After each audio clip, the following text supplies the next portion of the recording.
A magnitude 6.5 earthquake strikes parts of the Visayas Tuesday afternoon. The Philippine Institute of Volcanology and Seismology, or PHIVOLCS, initially pegged the earthquake at magnitude 6.2. PHIVOLCS says the epicenter of the earthquake was located in San Julian, eastern Samar. PHIVOLCS warns damage and aftershocks are expected.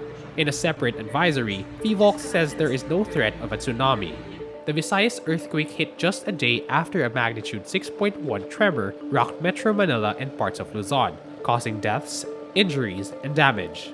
In an interview on ANC, PHIVOLCS director Renato Solidum says the Luzon and Visayas earthquakes are not related.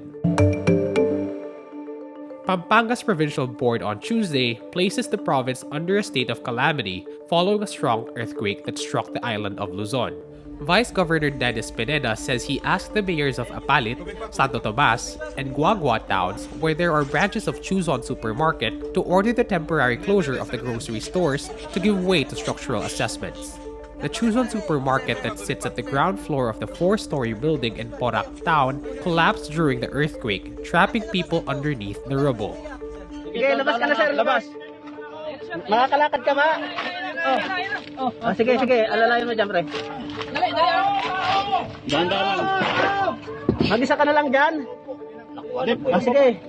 Dahan-dahan ha. Paikakas dapat. Nakakalakad ka? Wala kang injury, wala kang ipit.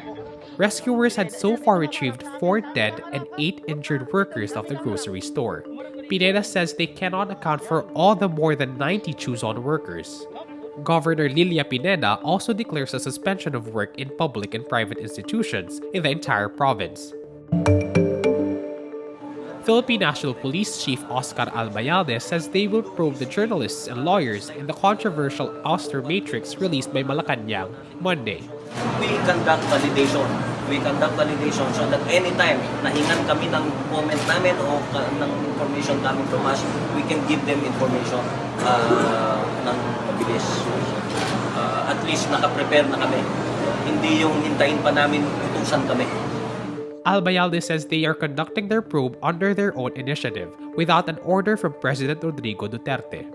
But Justice Secretary Bernardo Guevara says there isn't enough basis for now to launch a probe. Guevara says, quote, "We need more information than that depicted in a diagram." The ouster matrix names journalists from Rappler, Verifiles, and the Philippine Center for Investigative Journalism and lawyers from the National Union of People's Lawyers allegedly linked to the elusive man called Bicoy, who has been releasing videos linking the Duterte family to illegal drugs. The matrix has been condemned by all tagged groups. They call the matrix rubbish and false. Samsung announces it is delaying the launch of its folding smartphone after trouble with handsets sent to reviewers. Some reviewers who got their hands on the Galaxy Fold early reported problems with screens breaking. Samsung spent nearly 8 years developing the Galaxy Fold, which is part of the leading smartphone maker's strategy to propel growth with groundbreaking gadgets.